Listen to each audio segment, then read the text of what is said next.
Hello and welcome to this series on script writing. We'll start with sequence approach. The sequence approach to screenwriting, sometimes known as the 8-sequence structure, is a system developed by Frank Daniel while he was the head of the graduate screenwriting program at USC. It is based in part on the fact that in early days of cinema, technical matters forced screenwriters to divide their stories into sequences, each the length of a reel, about 10 minutes. The sequence approach mimics that early style. The story is broken up into 8 10 to 15 minute sequences. The sequences serve as mini movies, each with their own compressed 3-act structure. The first 2 sequences combine to form the film's first act. The next 4 create the film's second act. The final 2 sequences complete resolution and denouement of the story. Each sequence resolution creates the situation which sets up the next sequence. So these were some of the formats that we discussed. Now talking about screenwriting formats. Screenplays and teleplays have set of standardizations in place. Beginning with proper formatting, these rules are in part to serve the practical purpose of making scripts uniformly readable and understandable. Blueprints of movies, and also to serve as a way of distinguishing a professional from an amateur. It is very important that the correct format is used, as the script is likely to be disregarded very quickly. There are practical reasons for this. An incorrectly formatted script can be very difficult for the actors to read from when testing the scripts out. If you are unsure exactly what is required, then at least be consistent and keep things as simple as possible. Now we're talking about feature film screenplays. The motion picture screenplays intended for submission to mainstream studios, whether in US or India or anywhere in the world, are expected to conform to a standard typographical style widely known as studio formats, which stipulates how elements of the screenplay such as scene headings, action, transitions, dialogue, character names, shots and parenthetical matter should be presented on the page, as well as the font size and the line spacing. There is a reason for all this. When rendered in studio format, most screenplay will transfer onto the screen at the rate of approximately 1 page per minute.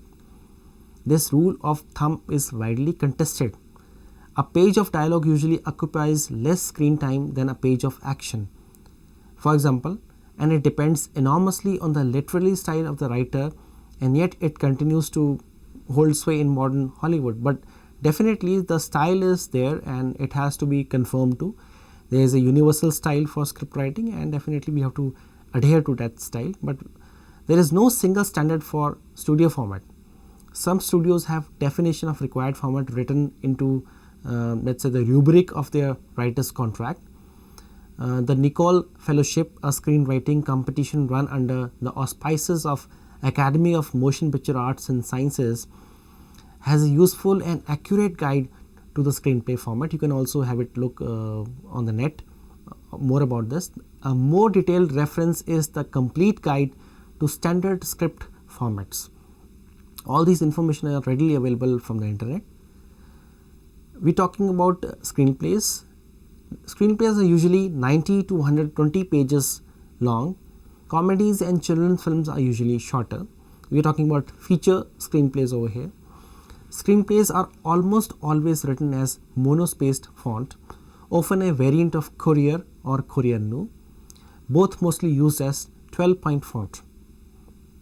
If you talk about television, especially in context of the professional American TV shows also, the format rules for hour-long dramas and single camera sitcoms are essentially the same as for motion picture formats. The main difference is that TV scripts have act breaks. Drama series and sitcoms are no longer the only formats that require the skills of a writer. With reality-based programming crossing genres to create various hybrid programs, many of the so-called reality programs are in a large part scripted in a format. That is, the overall skeleton of the show and its episodes are written to dictate the content in the direction of the program. The Writers Guild of America has identified this as a legitimate writers' medium, so much so that they have lobbied to impose jurisdiction over writers and producers who format reality-based production. Of course, in India, reality-based production is very much in. It started off and now it's in full swing.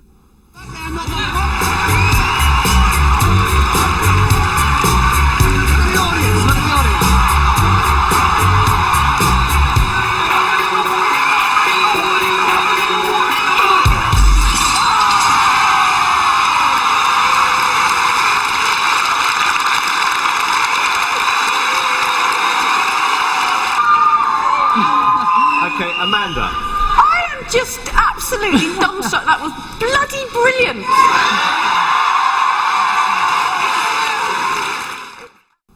So creating reality show formats involve storytelling structure similar to screenwriting, but much more condensed and boiled down to specific plot points or actions related to the overall concept and stories.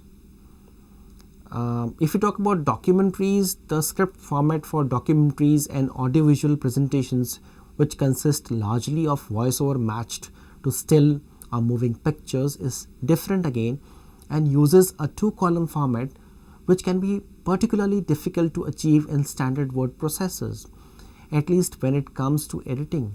Many script editing software programs include templates for documentary format production. In fact, if we talk about script formatting, then Microsoft Word is a very powerful word processor. There are several features inbuilt into it, like macros, which can be utilized to make sure that we adhere to a particular format.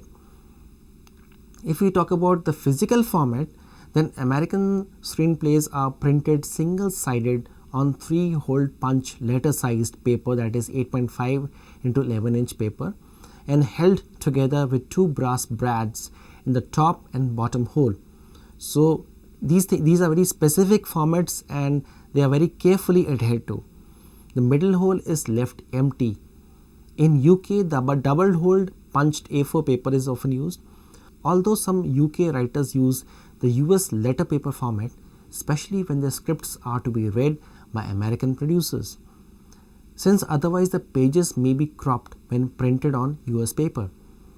Despite the use of double punched paper, it is common to see scripts in UK held together by a single brad punched in the top left-hand corner.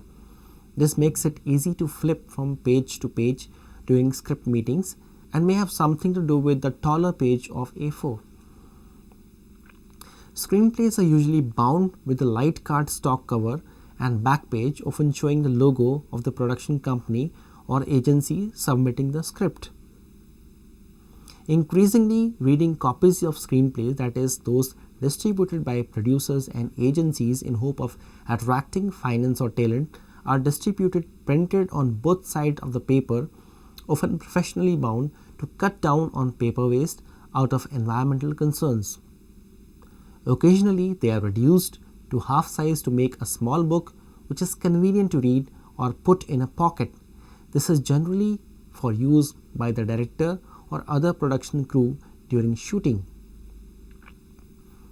Although most writing contracts continue to stipulate physical delivery of 3 or more copies of a finished script, it is common for scripts to be delivered electronically via email. Although most production companies can handle scripts in most formats, it is better practice to supply scripts as PDF file wherever possible. This is because it gives the writer final control over the layout of the script, which may otherwise vary depending on what fonts or paper size the recipient uses to print the script out. Now we're talking about pointers towards a successful production with the perspective of course, writing it. Your main aim should be to draw in and hold your audience. Interactive uses are included here too. How this is achieved, you ask? How is by drawing an aesthetic response from your audience. This is the response which means that they leave your production touched, disgusted, delighted, revolted, uplifted, shocked, despondent, inspired. There has to be some sort of feeling. Don't underestimate this response. It is the gauge which measures to what extent one is moved by a work of art, especially your work of art. It triggers a strong sense of empathy or absorption.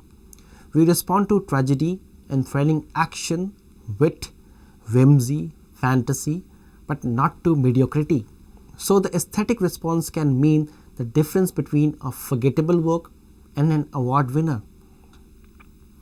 Alright, already with the aesthetic response crap, you're saying, just tell me how can I get it? Well, if you talk about the screenplay paradigm, the typical plot in most movies, plays and stories consist of 3 acts. Act 1 is the beginning setup, Act 2 is the middle confrontation, and Act 3 is the ending resolution. One theory of screenwriting states that turning point between acts happen at very specific times within the typical 2-hour movie or 120-page script. These turning points are necessary to get and keep the audience interest in the movie. If you talk about Aristotle's Incline, this is the definition of plot, and its principle were originated by Aristotle in Poetics. According to his definition, a plot has to have a beginning, middle and ending. The end must have a logical outcome resulting from the beginning and middle events. All events travel towards a single and inevitable logical outcome. Tied together are the elements of action, time and place. Aristotle's principles of plot were modeled after classic Greek tragedies. Throughout the centuries, the plot model has evolved, and now the various types of plot lines are almost limitless. Before we examine different types of plot sequencing, it is best to start with the classic linear structure, also called the Aristotle's Incline. The classic linear plot has a beginning, middle and ending. In a novel, they are structured as 3 acts. If you were to draw a diagram of this plot line, it would look like a diagonal line starting at the left, building towards a climax which ends on the right. The line is divided into thirds, each third for each of 3 acts. At the bottom left, at the very beginning of Act 1, is your opening scene. Your ending scene will be at the top of the incline on the far right. In the middle of your incline is your midpoint scene. A novel using this type of plot line, or any film using this type of plot line, will have 6 key scenes. Because of time and word constraints, a short story won't have these many full scenes, but you can still use this diagram to outline your story. So the 6 key scenes are: number 1, the opening scene; number 2, the plot point 1; number 3, the midpoint or reversal scene; number 4, plot point 2; number 5, climax; number 6, ending scene. Let's go more detail into all this. Act 1 is your beginning of the story. It is the startup. Here you introduce your characters, reveal their conflicts. Act 1 closes with a turning point with plot point 1. This is important. And then the curtain to Act 2 opens. In Act 2, obstacle intensify the conflict. Act 2 will contain the reversal scene at its midpoint and will close with plot point 2, another key scene that will signal the ending of Act 2 and bring up the curtain for Act 3. Act 3 contains the climax and the ending scene. Opening scene. Your opening scene is your reader's first glimpse into your story. It is the scene that determines whether or not your reader will watch your film or continue with the rest of the story. It introduces your characters and conflicts while also setting the tone and mood for the rest of the story. Cinderella opens with the king's decision to have a ball in order to find a suitable wife for his son, heir to the throne. John Irving wrote, "Know the story as much of the story as you can possibly know, if not the whole story, before you commit yourself to the first paragraph. Know the story, the whole story if possible, before you fall in love with your first sentence, not to mention your first chapter. So let's talk about plot point 1. After opening your scene, your next key scene is plot point 1. This is the scene that closes the first act of your story. The purpose of the scene is to finish the setting up of conflicts and characters. At the end of plot point 1, the tone, time, pace changes. In Cinderella, it is when the fairy godmother has dressed up Cinderella in a beautiful gown and glass slippers and tells her that she must be home by midnight. Shade of your eyes. Something simple, but daring too. Oh, just leave it to me. What a gown this will be. Bibbidi-bop, bibbidi-bop, bibbidi-bop. Oh, it's a beautiful dress. Did you ever see such a beautiful dress? And look, glass slippers. Why, it's like a dream. A wonderful dream come true. Yes, my child. But like all dreams, well, I'm afraid this can't last forever. You'll have only till midnight, and then... Midnight? Oh, thank you. Oh, no, just a minute. You must understand, my dear. On the stroke of 12, the spell will be broken, and everything will be as it was before. Now we talk about midpoint or reversal.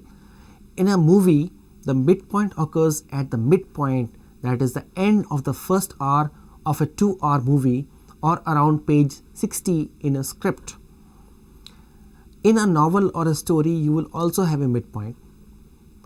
Understanding the importance of this key scene will help you to prevent a boring, floundering middle of a story or middle of the book blues. Sid Field, author of Screenwriter's Workbook, defines the midpoint as a pit stop, a destination, a beacon that guides you and keeps you on course during the execution of your storyline. The midpoint of your story is the scene that causes a big change in your character. It can also be called a reversal. In a romance, the couple might break up, or the platonic couple might become romantic. In a mystery, it could be a violent action or something that thwarts the investigation. In Cinderella, the midpoint occurs when the prince and the Cinderella are dancing, they fall in love, and she forgets about her curfew, that is the timing when she has to return back to the home.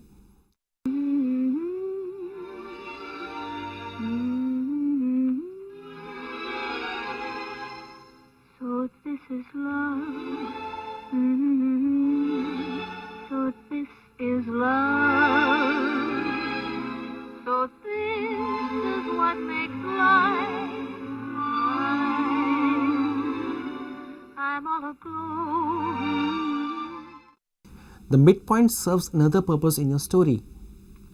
Robert J. Ray described it as what anchors the event both leading up to the midpoint and away from it. Your midpoint should transform your character in some way. All the events leading up to it should have a logical cause and effect relationship, as should the events leading away from your midpoint. Each event linked in a causal chain will also lead to a logical but also satisfying end. Now we are talking about plot point 2. Just as plot point 1 closes act 1, plot point 2 closes act 2 and opens the curtains for act 3. Robert J. Ray describes the function of plot point 2 as plot point 2 is a high point and turning point. You can use it to wind the action up, twisting the strands of your story so that they can be unwound in act 3, sometimes called the dénouement. He explains the origin of dénouement comes from dénouer, which means undo. This scene is also a good place to bring back all your major characters. In Cinderella, the clock strikes midnight, the coach turns back into a pumpkin, and Cinderella flees from the ball and loses a slipper. Now we talk about climax. The climax of a story is the high point of emotional intensity. It is the moment of resolution. On the Aristotle Incline diagram, it is the highest point of your story before it closes with the ending scene. In Cinderella, the climax occurs as she endures the scorn of her stepmother in order to try on the glass slipper. It fits and we know what happens next. I presume... There's no one else, Your Grace. Quite so. Good day. Good day. Your Grace! Your Grace! Please, wait! May I try it on? Oh, pay no attention to her. It's only Cinderella. Scullery from the kitchen. It's ridiculous. Impossible. She's out of her mind. Yes, just an imaginative child. Madam, my orders were every maiden. My child.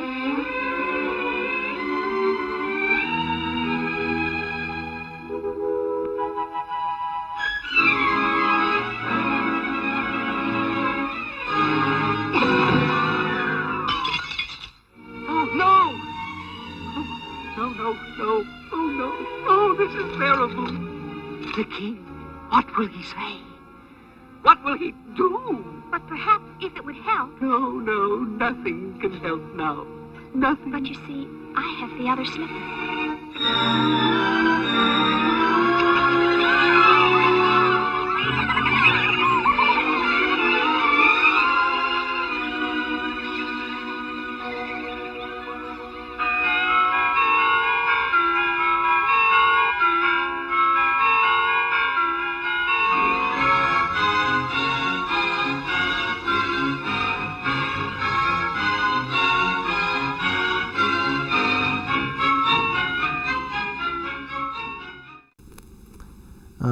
Now we talk about ending. The ending scene is the final scene of your story. At this point, everything has come to a logical resolution. An ideal ending scene should have a final image that remains in the audience mind after they have finished with the film. Depending on what version of Cinderella you have read or watched, the ending scene will be different. Usually though, it is of Cinderella and the prince riding off to start their new life.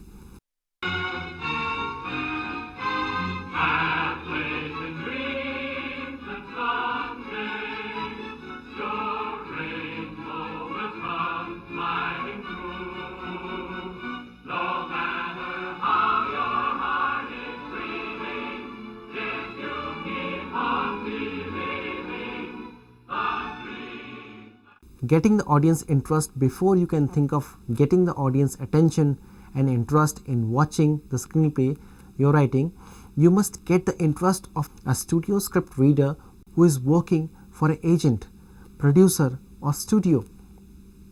He or she is the first person who will determine whether or not your screenplay is purchased or bought. In the first 10 pages of a script, it's very crucial to grab the audience interest by telling who is the main character, what the story is all about. A studio script reader will know at the end of the first 10 pages whether or not this script is worth continuing to be read. Usually by page 5, the dramatic situation is defined. Time the beginning of movies or check the pages of your script you read to see what happens in the first 10 minutes. Now if we talk about turning points in a story, a plot point is an incident or event that hooks into the action and spins it around in another direction. At about 27 minutes into a movie or 27 pages in the script, the first plot point occurs. Everything in the plot has been set up. Then there is an obstacle that leads movie into the second act or confrontation portion. Likewise, at about 87 minutes into the movie, there is a plot point or sudden twist that leads into the resolution of the story. If you watch and study movies carefully, you will recognize these plot points when they happen.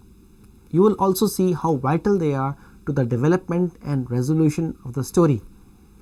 So if we conclude everything, if we actually have a look at all what we have discussed, the screenplay and movies have plot points or turning points at specific places within the script. This is done to make movie interesting to the audience. A writer must also make sure his or her movie hooks a reader by defining the action within the first 5 or 10 pages of the script. So we have discussed everything about screenplay writing. We have discussed a lot of structures. We have discussed the various parameters and also the thoughts of prominent script writers. writing, we actually have started right from Aristotle down to Sedfield and Joseph Campbell, and everybody have given their idea or concept about screenplay writing. So this is the first stage of learning how to write for visual medium, that is film and television. We will discuss more about each and every aspect in detail in coming episodes, but in this episode it is most important that the basic premise of screenplay is understood. The most important premise that I want learners to keep in their mind is the screenplay has a definite format. It has to be adhered to that format, because in the industry it's a collaborative process, everybody has to read the script. So it has to be understood by a wide range of people who are involved in production. So more or less our effort in this learning exercise is to develop some sort of understanding of the script format. Thank you so much for watching.